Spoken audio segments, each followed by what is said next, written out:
So everyone, first, let me thank you for joining LeadHERship Global today with Deb Gabor, the founder and CEO of Soul Marketing, a two-time best-selling author, a keynote speaker, and media contributor to talk about branding is sex, attracting legions of irrationally loyal fans to your brand. Today, one of the leading premier brand experts in the world, Deb Gabor, is going to be talking to you about how to provide invaluable insights that will help your own enterprise build positive brand equity, goodwill, and the kind of irrational loyalty that will support your brand long-term through the best and worst of times. And I'm Linda Fisk, the CEO of LeadHERship Global, and I am absolutely thrilled to welcome you to the program today. LeadHERship Global is the most impactful community of extraordinary women in the world. We unleash the full potential of high-performing and growth-oriented leaders in a confidential, supportive, and private community. LeadHERship Global helps members accelerate their success by defining their vision, growing their leadership, expanding their influence, and leaving a lasting legacy. If you're interested in learning more about this remarkable community of women leading across business, entertainment, and politics, then please do reach out. But today, let's talk about what we're going to be learning. You know, the very best brands in the world are able to face seemingly insurmountable challenges and come out stronger on the other side. And that's because they enjoy a condition called irrational loyalty. It's a bond so strong that customers would feel like they were cheating on you if they chose an alternative. So today, using real-time examples and lessons from high-profile brand implosions as well as successes, Deb Gabor will demonstrate how top companies that break their promises inevitably suffer, and she'll explore the routes to more agile ones that have taken to full recovery after letting their customers down. Deb will walk us through the gauntlet of hands-on exercises that will guide you to reimagine or reinforce your brand's foundation to help you succeed now into the post-pandemic world. But first, before we begin, let me tell you just a little bit about Deb Gabor.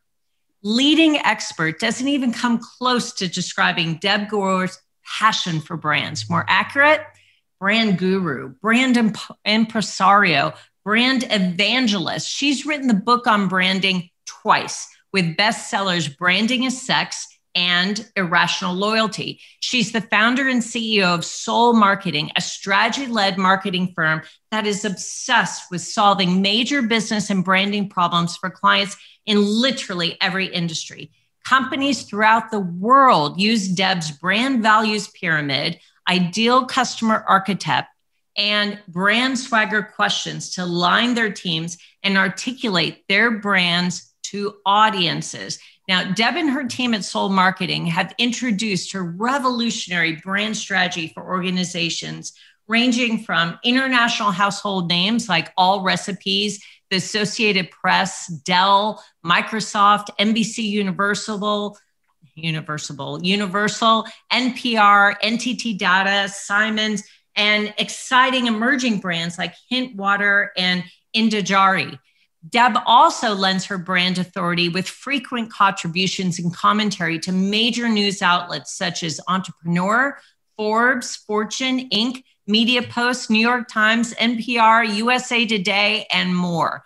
So we are so excited to have Deb with us. She is often a keynote speaker, a workshop leader, and she is an incredible thought leader that provides inspiration for executives to embrace the power of branding to create marketing that sells. Could not be more excited to welcome Deb Gabor to our program today. Thank you, Deb. Thank you, Linda. Every time you do an introduction, I think that I need to hire you as my hype person. It's so funny. There's nobody who's a bigger fan of me than Linda. I've been waiting my entire life to sit on Oprah's couch and have Oprah introduce me. Deb Gabor! sure. Linda does a pretty good job with that. So I really, really appreciate that. Oh, thank you, Senna. So you guys, what I want you to do is download that thing that I posted in the chat box, because we're going to be using that later. The other thing is that I want you to think in your mind about a brand that you think you're irrationally loyal to, and then we're going to get into this stuff. So a couple things about this. I'm going to go at breakneck pace. I may be the fastest talker in all of Austin, Texas, maybe the entire state of Texas, maybe the entire Southwest region. So I'm going to go really, really fast. If you have questions, go ahead and type them into the chat box and we'll try to get to them. The other thing that I want to let everybody know, that this isn't your only opportunity to connect with me. I invite people to connect with me outside, and I'll leave my contact information at the end, and feel free to book some time with me if you have specific questions. But we have a very, very short amount of time. I listened to that description that Linda gave, and I was like, wow, that was really ambitious what I put together. I don't think we're going to get to all of that, but we're going to get to a lot of it. So with that, let me go ahead and share my screen. So if you scroll up in the chat box, there is an exercise. It's called the Ideal Customer Archetype exercise that you're going to want to get, and then I can upload it again there. But again, I'm Deb. I'm an author and branding expert, but most importantly, I'm a CEO. So I live business all day, every day. I started my own company, 18 years ago, and I've been doing this for a long time. I wrote these two books, Irrational Loyalty and Branding as Sex. A lot of the content that we're going to talk about today comes from these two books. Other interesting thing you should know about me is that I grew up in a brandless environment, the child of Eastern European immigrants. We had nothing branded in my household when I was growing up, yet somehow I managed to become obsessed with brands, which is kind of an interesting state of being. So anyway, that's just a little bit about me. I want to show you something. This is, we've all been through the same last, what is it now? 15 months, 14 months, whatever. One of the things that Linda referenced was this idea of reimagining your brand for the post-pandemic world. I want to take everybody back to the early months of the pandemic, where we all received this email message that read just like this. We're all in this together was the subject line. It's an important message from our CEO. Dear Deb, you don't remember ever giving us your email address or know how we got a hold of it. You once briefly thought about us 7 years ago. However, we are here for you during these unprecedented, uncertain, challenging, unsettling, unusual, rapidly evolving, and surreal times. We're keeping everyone safe and monitoring the situation. If you need a new wine rack, sofa table, machete, floor lamp, outdoor fireplace, Aston Martin, we are in this together. Also, here's a reminder that we're also here for our employees, whom you didn't even realize existed until now. Our thoughts and prayers, there's those thoughts and prayers, go out to everyone affected by the current health crisis. Just know that brand you didn't even know had your email addresses by your side during these tough times. We're in this together, and I'm on Richard Branson's yacht. Sincerely, a brand you don't really know. Did you guys receive this email? We received this email, I don't know, half a dozen times over the course of the last year. We received it about the resurgence of the social justice movement. We received it about, when we had to open up and close down and all this kind of stuff. Anyway, brands didn't know what to say during this time, and this is all they could come up with. Do you remember there was only one television commercial? Do you remember the television commercial? It started out with the tinkly piano music, and then it would show the healthcare workers taking their masks off their faces, and their faces were like, they had the indentions of the masks, and then people standing on their balconies cheering and banging pots and pans, and then, beautiful swell of music and people, envisioning what life would be together when we were together again. Do you remember that television commercial? There was only one. That's because brands didn't know what to say. And so I want to make sure that every single person who's participating in this, whether you have a small brand or you represent a big brand or you represent only yourself and your authority, that you will always know what to say. So that was the pandemic. And then the universe said, here, hold my beer, right? So we had Black Lives Matter. We had opening up the economy, closing the economy, reopening the economy, COVID in the workplace, mask shaming, mask policing, PPP shaming, the presidential election, shutdowns, more PPP, shot shaming. Like the list goes on and on. It is never over, the worst branding crisis is the one that you haven't yet seen. The worst branding crisis is yet to come. And what are people looking for? People are looking for leadership, and they're looking for leadership, not just from the people who lead, but from brands. They're looking for leadership from you. So early in the pandemic, I heard an interview with this guy, Army General Stanley McChrystal, who commanded forces in Afghanistan. Also great author, great book, Team of Teams, like a lot of leadership and business and strategy learnings that we can take away from this great man. But in this interview, Steve Inskeep from NPR asked him, all right, General McChrystal, like, how should people and organizations be communicating at this time? And he said these words. He said, what we don't know leaves a vacuum in our mind and allows us to fill it with the most terrifying ideas. People are looking for leadership. People are looking for a narrative. People are looking for something to follow. You and your brand can be that. People need to know how to act, where to stand, what to be, how to behave, what to say, what to value. And brands are part of that. I believe that a brand is a magnet, and that magnet is designed to attract to it people who share values and beliefs that are similar to the values and beliefs of the brand behind it. And so that magnetism, values and beliefs, aligning with values and beliefs, creates this condition that I call irrational loyalty. So I asked you guys if you wanted to type into the chat box. Why don't you give it a whirl? Type into the chat box, maybe some brands that you feel that you are irrationally loyal to. One of them that I always talk about, I'm irrationally loyal to Apple. I mean, it's pretty easy. Bridget is also irrationally loyal to Apple. This is how I feel about my iPhone. You take this thing away from me, my life is over, right? I am a woman of a certain age who is also single and going out on dates with men of a certain age who are also hopefully single. When those guys text me and I see a green text bubble, I get twitchy. All right. So irrational loyalty is the condition in which people are so indelibly bonded to your brand that they'd feel like they were cheating on you if you were to choose something else. I feel this way about my iPhone. I feel this way about a lot of brands that I use over and over and over again. When you create that condition of irrational loyalty, that allows you to do a couple of things. First of all, it helps you charge a premium for your product. Somebody just put Starbucks in there. Like, who in the world taught us that a cup of coffee costs $7, right? Like, we learned that from Starbucks. They taught us that. So you can charge a premium for your product. It protects you in the most turbulent of times. And haven't we gone through the most turbulent of times recently, right? It also enables you to create this indelible, emotionally connected bond with your most important and most profitable customers. So when we think about brands that inspire irrational loyalty, these are brands that become part of the people who use them. So what is a brand? Anybody want to unmute themselves? I hate to say that because of what just happened there, but anybody want to unmute themselves and raise a hand and say what you think a brand is? And Bridget is not allowed to answer because she's like a professor of branding. And she probably knows more about this than I do. Anyone? Or type into the chat box, what is a brand? All right. I scared you guys to death, didn't I? So a brand, let me tell you what a brand is. A brand isn't just a logo. It's not a tagline. It's not a marketing campaign. It's not a slogan. It is a relationship.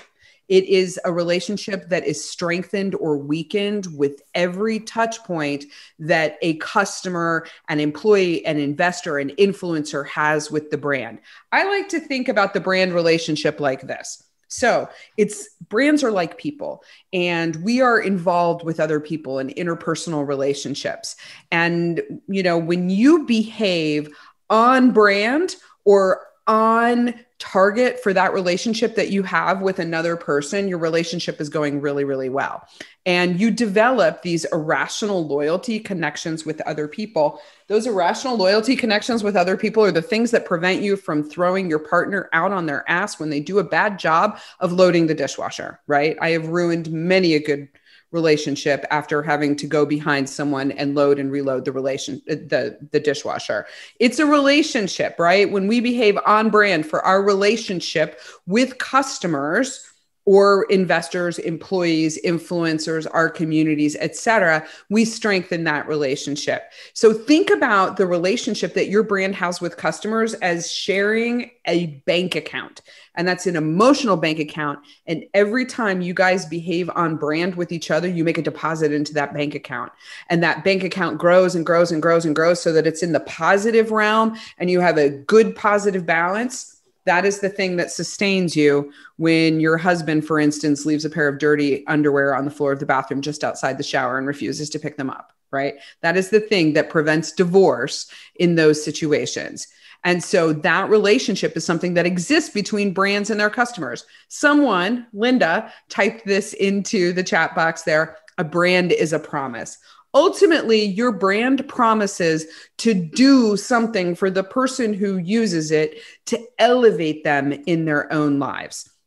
So these are a couple of famous brand promises here. Let me just pick out a couple of those here. Anybody familiar with the Amazon brand promise? Amazon's brand promise? It's to be a platform for buying and selling everything from A to Z. They even bake it into the logo. That little thing they call the smile, it's an arrow. It's everything from A to Z. This is the reason that every time Amazon does something like, for instance, buying the Kenmore brand of appliances from a failing Sears so that they could deploy their Alexa technology into all of the internet connected smart home Wi-Fi devices, that's the reason why that didn't blow my mind, because they want to be the world's most favorite retailer, but they are doing that by being a platform for buying and selling everything from A to Z. That is the reason why Amazon is the second biggest search engine on earth, is because you can buy or sell anything from A to Z on Amazon. Let's pick out another one here. Google. Anybody know what Google's promise is? No? All right. Like, you guys are either it's late in the day or you didn't study up on this. Google's promise is to organize all of the world's information in one click. Linda is a straight A student here. She's been paying attention, or she read my books. Who knows? Could be some of both, right? Google's promise is to organize all of the world's information into a single click. This is the reason why none of the actions that they take out there in the marketplace ever surprise me.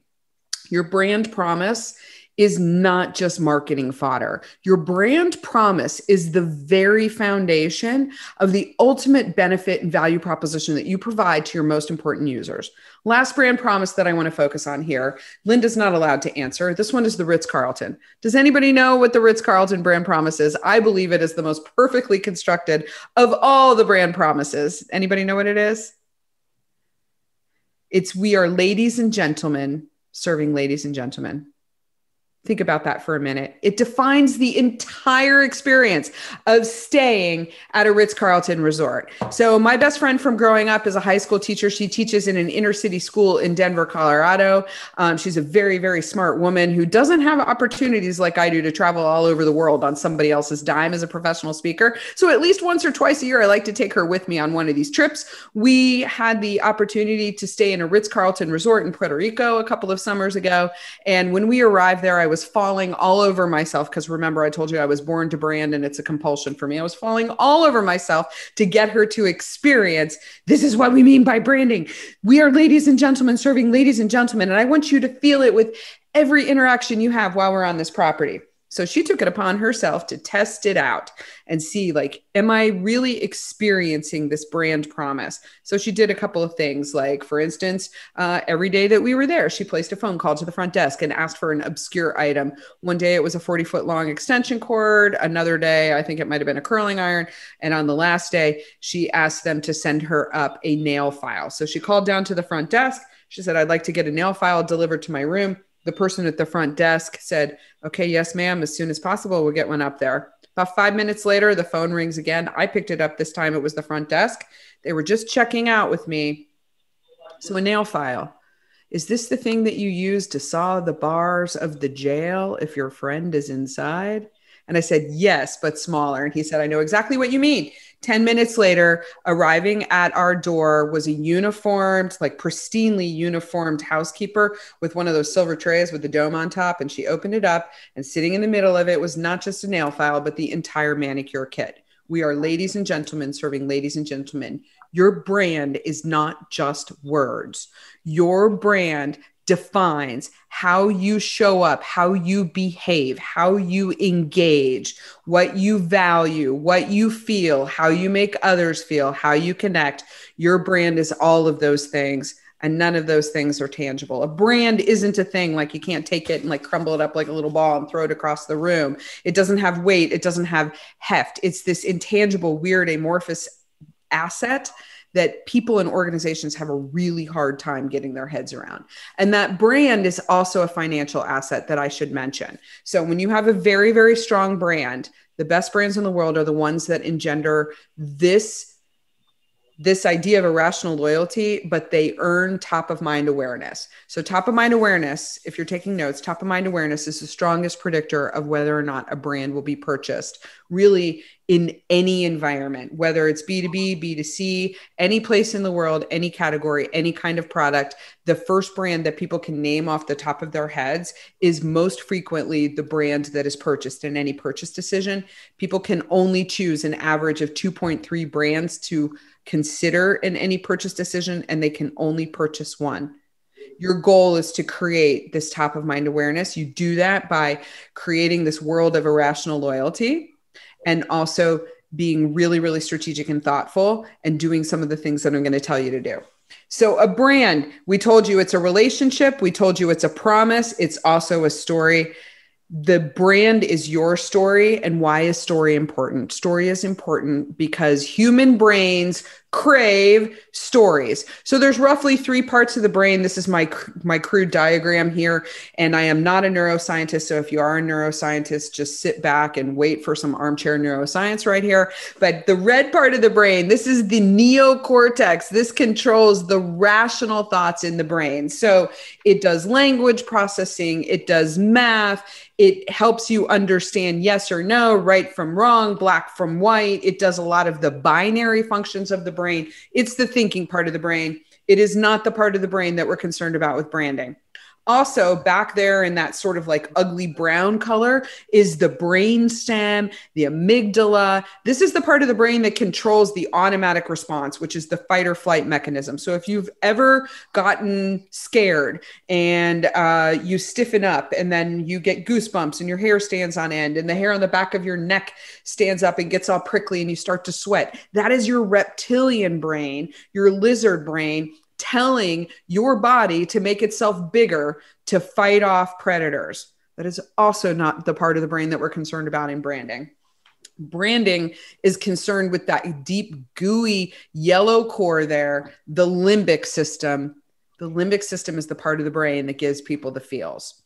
And why is this important? That's because 98% of what people's brains are doing happens outside of their awareness. So right now, all of you who are on this Zoom call with me right now that I'm looking at and not looking at, I only have 2% of your brains to work with. Can you believe that? Because the other 98% of what your brains are doing are things like digesting your breakfast and your lunch, maybe metabolizing the booze you drank last night, involved in cell regeneration, helping you sit up straight, helping you breathe, circulating your blood. I have 2% of your brain to work with. You have only 2% of other people's brains to work with. And 95% of decision-making happens outside of the neocortex. 95% of decision-making happens in the fight or flight part. And more importantly, in the limbic system. Remember this, people need to feel something to do something. People need to feel something to do something. In order to make a decision, you have to feel something. If you don't believe me, go and look at the work of this great psychologist named Dr. Antonio Damasio, who did a lot of research on people with broken brains, specifically with people who had broken limbic systems. And I'm not just talking about my ex-husband here, but people who had physiologically and neurologically lost the ability to have the feels. Those people couldn't even facilitate the most basic decisions, which were things like paper or plastic, or am I having turkey or chicken in my salad for lunch today? And what time am I going to go see Dr. Damasio for my appointment? So people need to feel something to do something. And that is your brand. Your brand is the thing that gives people the right kind of feels. And I want you to think of yourself like this: brand or be branded. Every one of you here is a brand, whether you like it or not. All right, cool. Every one of you here has a brand, whether you like it or not. It is time for you to grab control of it and drive it, or else you're going to become my favorite brand to bag on, good old United Airlines. So I hope we don't have any United Airlines employees, pilots, investors, fans. United doesn't really have any fans here, but United Airlines, does anybody know what United Airlines stated brand promise is? We talked about Google organizing all the world's information in one click. Ritz-Carlton, we are ladies and gentlemen serving ladies and gentlemen. We talked about Amazon, a platform for buying and selling everything from A to Z. Anybody know United Airlines? Of course not. Nobody ever knows United Airlines. United Airlines' stated brand promise is to be the most caring airline in the world. To be the most caring airline in the world. I'm sorry, if you're the most caring airline in the world, do you take that Dr. David Dow, who they like ripped out of his plane seat and dragged him down the middle aisle of the plane, drawing blood, and then having a Twitter video that was shared across the internet 11 million times before we ever even heard from United Airlines? No, you do not. If you are the most caring airline in the world, do you accidentally send somebody's dog to Japan when they're just going to Ottumwa, Iowa? No, you do not. If you are the most caring airline in the world, do you put somebody's dog in an overhead bin? No, you do not. If you're the most caring airline in the world, you behave like the most caring airline in the world. Now, I know since 2017, 2018, 2019, when all of these incidents took place, the United Airlines organization has done a lot to repair their reputation, but more importantly, go inside to change the way that they actually show up, not just in words, but in actions, to be the most caring airline in the world. But when this incident happened with Dr. David Dow, when he was leaving, I can't remember where he was going from, but he was going to Louisville, Kentucky, and they were in an oversold situation. And that situation went sort of like this, where the person working at the gate said, "Can I have your attention, please? We are currently in an oversold situation, and we are offering a $100 voucher overnight at the Ramada Inn Airport and a $15 coupon to Qdoba for anybody who is willing to vacate their airplane seat." I don't know about y'all. If I'm on an airplane at 7:30 on a Friday night, I am going home and I'm not getting out of my seat, certainly not for $100. However, if you offer me 2 round trip world first class anywhere in the world tickets with no blackout dates, which probably costs United Airlines, I don't know, $1,500 or whatever, but has like a $10,000 and almost immeasurable value to me, I might be willing to vacate my seat, right? And so your brand is so important. It is part and parcel to how you show up in the world. It is not just words. So what we're going to go through right now is a sprint on how to reimagine your brand for the post-pandemic world. All right. So think about like we're on college campus. We're going to undergrad. We're going to start in the psychology department. Most of you have probably seen Maslow's hierarchy of needs. Maslow's hierarchy of needs, basically, this is a framework for us to understand how do people relate to themselves and others in the world, and what is the power of having needs satisfied. So in psychology and sociology, in anthropology and all of the ologies, in consumer behavior, in branding and marketing, we love our pyramids, right? Because you have to satisfy the stuff at the bottom in order to get up to the top. You can't take this construct here and turn it on its ear where it's standing on its point, because what happens? The whole thing falls over. You have to satisfy the stuff at the bottom before you can get to the next tier and the next tier and the next tier. So just a quick review of Maslow's hierarchy of needs. At the bottom of this pyramid are these basic physiological and safety needs. Essentially, people need to know that when they go to bed at night, that they're going to wake up in the morning not having been eaten by a bear in their sleep, right? So they need to make sure that those needs are satisfied before they can feel like they're part of a group. My camera just went out of focus. That's so wacky. Can you guys see me okay? I hope that's not too distracting. Maybe if I turn it off and turn it on, I'll figure it out. I'll figure it out later. We're going to keep talking about this stuff because it's way more fun than watching me mess around with my camera. So you have to satisfy the stuff at the bottom of the pyramid in order to move to the next tier. So going to bed at night, not being afraid that you're going to get eaten by a bear in your sleep.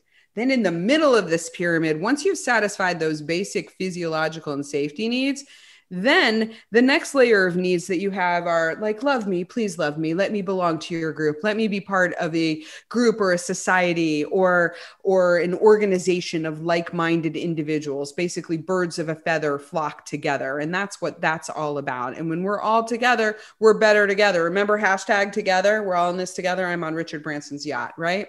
Once people feel like they're part of a group with shared ideals and shared values and shared interests and passions, and people respect each other and like each other, that builds their self-esteem. And once their self-esteem is built, then they can get to the pinnacle, which is the state of self-actualization. Being a fully self-actualized person means that you are on top of your game. You are achieving your full human potential as you perceive it. You are at your highest performing, most elevated best person you can possibly be. You have the world on a string, life by the cojones, whatever you want to call it. You are your best you.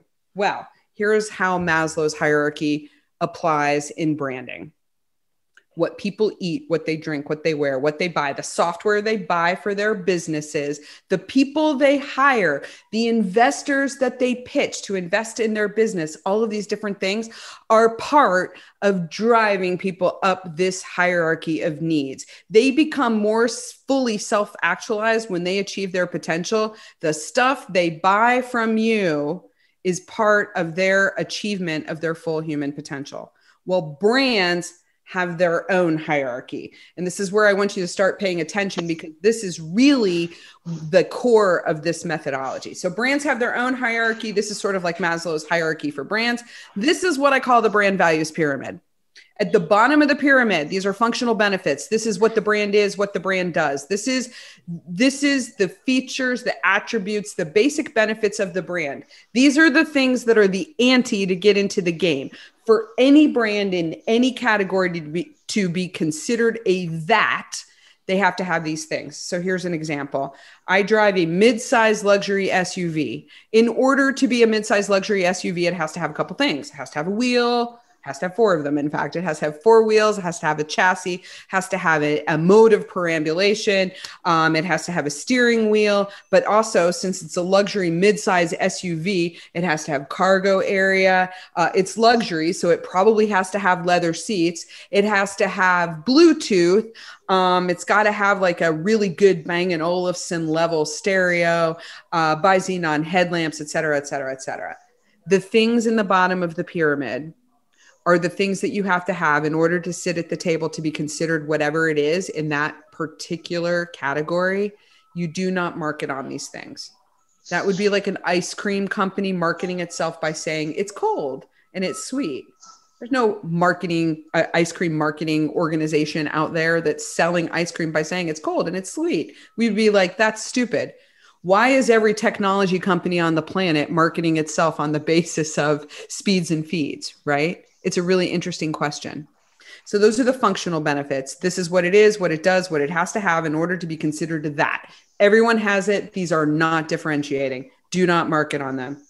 In the middle of this pyramid with the little heart in there, these are the emotional benefits. These are things, they're sort of like bells and whistles. They're a little bit like lipstick on a pig. These are the things that are a little bit different about your brand. You might call them differentiators, right? These are things that are different about your brand that give people some kind of feeling.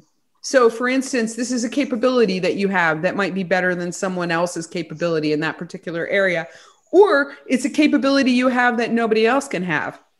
The rule is, if someone else can imitate it, they will, and it becomes standard equipment for the entire category. These emotional benefits, here's a really good example. So I went to I want to say it was like a South by Southwest a couple of years ago, and I watched a demonstration. So like I walked out onto the street, and there were all these people who were gathered around, and I was watching a demonstration of some kind of self-driving car, right? And I'm a little person, I'm about this tall or whatever. And I sort of sneak through the crowd. I'm like, what's everybody looking at over here? And I look, and there's this car. It is backwards, parallel parking itself in both directions with just the push of a remote. And I was like, that's the coolest thing I've ever seen. What brand do you think that was? Anyone? Just type it into the chat box. So this is a self-parallel parking, autonomous driving car. And this is about 3 years ago. I was like, that's the coolest thing in the world. What brand do you think that is? Shelly says Lexus, Tesla. Anyone else? Well, I can tell you this for free. It was neither of those brands. It was a Hyundai. Oh, Natalie put in there Prius, VW. Yes, it was a Hyundai, right? Hyundai is not a brand that you associate with these sort of things. Today's options packages are tomorrow's standard equipment. If someone else can offer it, then they will. When you market your brand on the basis of something that you think is a differentiator, nothing is ever different enough. It is not enough to be different. If you want to carve out a unique role as a brand and you want to be one of the best brands in the world, you have to be singular. Legendary brands are singular. Legendary brands are unique. Legendary brands get to the top of this pyramid, which are self-expressive benefits. So at the top of Maslow's hierarchy, fully self-actualized brands, like these self-actualized humans, fully self-actualized brands become part of the person who uses them. And this doesn't matter, B2B, B2C, any market of the world, whether you are high end, you are low end, you're a retail brand, you're not a retail brand, you're an industrial brand. I work almost exclusively with the least sexy brands in the world, B2B technology and B2B businesses with technology enabled value propositions. Who cares about that stuff, right? People care about that stuff. And I'm going to show you how to find who cares about those things. But the people who care, the best brands in the world, are the ones that become part of the people who use them. So we are in a brand new world. I'm going to move forward through that stuff. This is how you do it. This is the 1, 2, 3 punch. I'm going to give you 4 things that you can do that are going to help you create the most powerful, most unique and singular brand you can. So the best brands in the world are the ones that aim their brand at a singular, ideal, archetypal customer. When people call BS on me, it's usually about this thing. And Sarah Thomas, if your microphone is on, can you please turn it off? So the ideal customer archetype exercise is the one that I had uploaded into the chat box.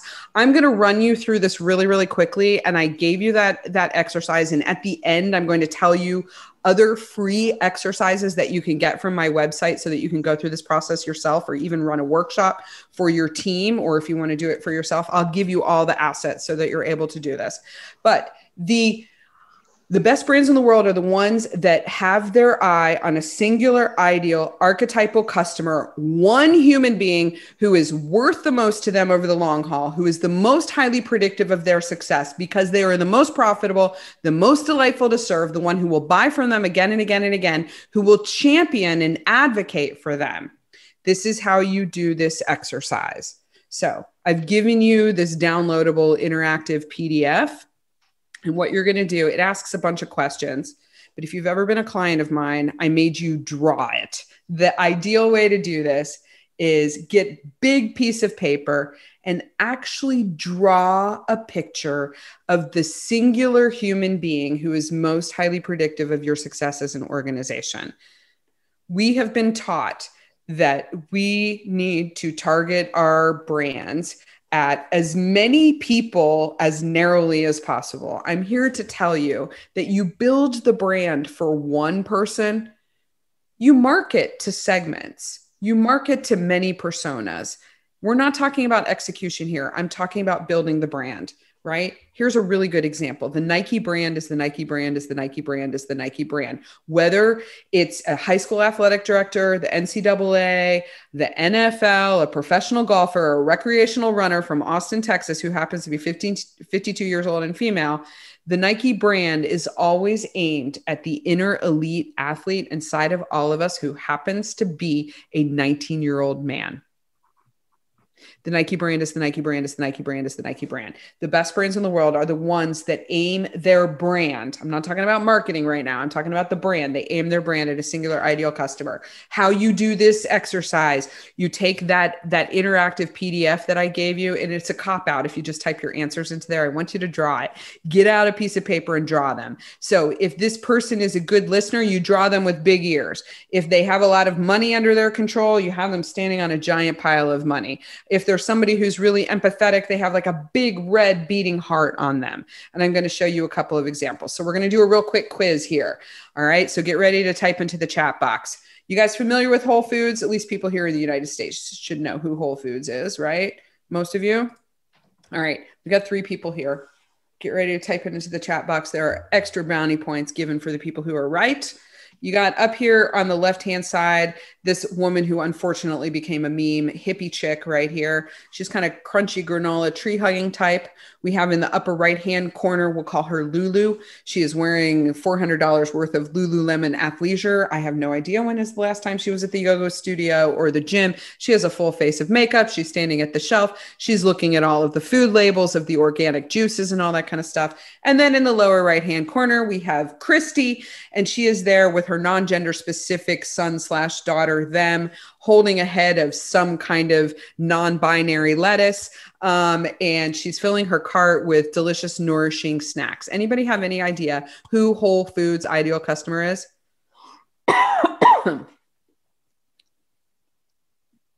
Anyone? Did I just scare you guys so much? All right. You guys are a health-conscious individual, Deb. A food conscious individual? Yeah. No, a health conscious. A health conscious individual. Let me tell you who it is. It's Christy in the lower right hand. She's in the lower right-hand corner. A lot of you were sort of divided between Lululemon and Christy down here in the lower right. So Christy is a 35-year-old mom. She's got 1 kid and she has another one on the way. She drives a very large, very shiny luxury SUV, like a Cadillac Escalade. Her singular goal in life is to be seen as and to feel like the most successful mom at momming there can be. She wants to be recognized by having the healthiest, most delicious, most nourishing snacks for her entire family. Her concern for health is less about her and it's more about feeding her family. When you know these things about who your ideal customer is, you can broadcast your rays of connection directly at their values. She values being a mom above all. She values like preparing her children ultimately for success. Now, when you walk into a Whole Foods store, you think it's for this lady, right? There's a lot of burlap and there's chalkboards and there's stories about the purveyors and the farmers and the providers and all of that. And you think it's for this person, but that's the pathway to this person's heart, right? Here's another test. This one's almost a giveaway. Trader Joe's, another brand that I really, really love in a similar space in the grocery space. On the left, you got Marge, and she's a very, very happy and excited shopper. And on the right, you have Chef Jeff. Who is Trader Joe's ideal customer? Like I said, it's such a giveaway. You should be able to guess this one. Marge. It's Marge, right? Marge is so much Trader Joe's ideal customer that the Trader Joe's employees are actually cheering for her as she comes into the store, right? Trader Joe's is a store for people who do not cook. What takes up the most floor space of everything in the Trader Joe's stores? It is not fresh, whole, individual ingredients. It is frozen foods. It is for people like Marge who want to go on a journey of self-discovery and adventure in the grocery store and feel like she's a Chef Jeff, right? And Jamie said processed food. Yes, cheap wine, processed food. I don't know if you guys have ever been to one of these Trader Joe's hacks parties where you like buy a bunch of Trader Joe's ingredients and then you prepare them in different ways and you try to pull it off like you chefed them yourself. But Trader Joe's is a place for people who don't cook, who want to feel like they're a Chef Jeff. When you know these things, you can aim your brand directly at them. The last one that I'm going to show you right here, this is the ideal customer for my company. If you get stuck on this, do what we did. We actually envisioned a client that we work with as an organization who is the singular human being that we are most specially made for. She's actually based on a real client. She's the chief marketing officer for a global enterprise software company. We have worked with her now at 4 companies over 14 years. This person is so irrationally loyal to us that when she negotiates an employment contract, she gets them to write into the contract that she can bring our company, my company, in as her agency of record. She is willing to stake her professional reputation. There is nothing more irrationally loyal than someone who will negotiate using you as a partner into their employment contract. So just think about that. So this is how I know she's our most ideal client. Her name is Lindsay. Like I said, she is based on a real human being. You can see here, we drew her. She's kind of stylish and she's fashionable. She's got this badge on her chest. She's an award-winning, recognized marketer. She is a person that in like all of the marketing things, she's written up as coming up with the best, most innovative ideas. She's got her little light bulb over the head where she's always got a really, really good idea. This little bird up here is carrying a postcard. You can see it has the company logo on that. She is a person who recommends to other people. When she finds something good, she shares it with other people. She has an army of people behind her, all raising their hands saying, we can help, right? She's got this tree. The reason that the tree is here with her is that she is always in growth mode. She is in a growing mindset. She's extremely results oriented. You can tell because she has a target in the tree and she's got a graph that's up and to the right. There's a picture of her family, like her very diverse family behind her.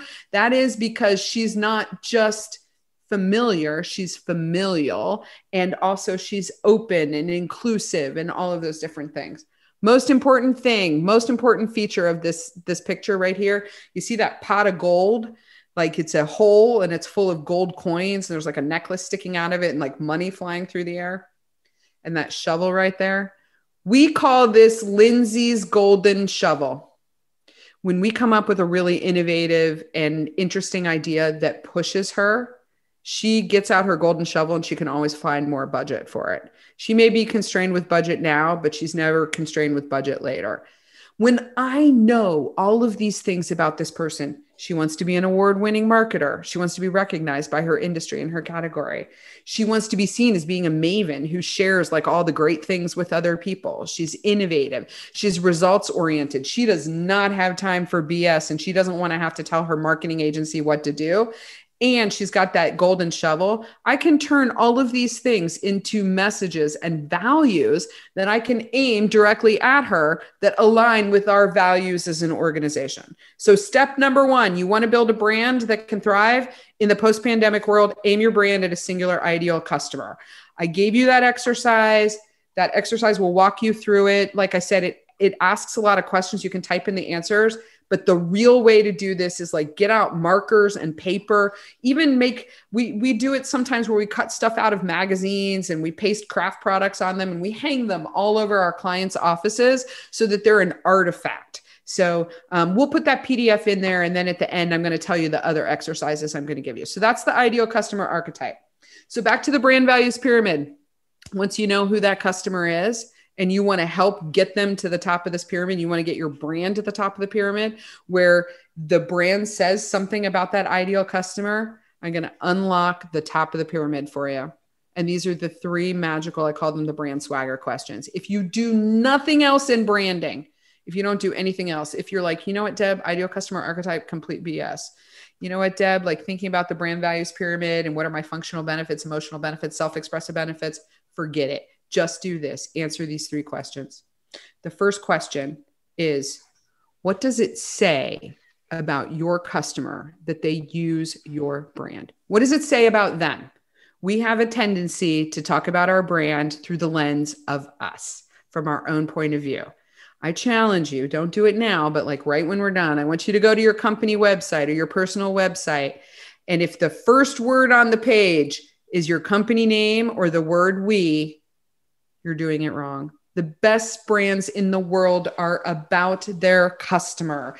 Everything comes from the point of view of the customer feeling like they are part of the story and that they are part of the brand. Remember, a brand is a magnet and it uses its rays of attraction to attract to it people who share values and beliefs that are similar to those of the people and the ideas behind the brand, right? You can't do that by always talking about your damn self. What does it say about your customer that they use your brand? So that's question number one. That's about the self-expressive benefits.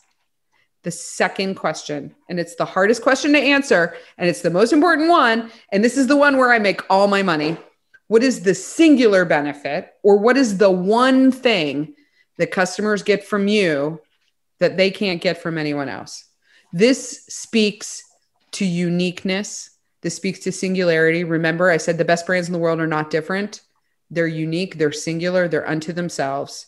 They're category defining. They're legendary because they've carved out their own unique role and relevance. How do you answer what that is? What is the one thing that people get from you that they can't get from anyone else? Here is a hint.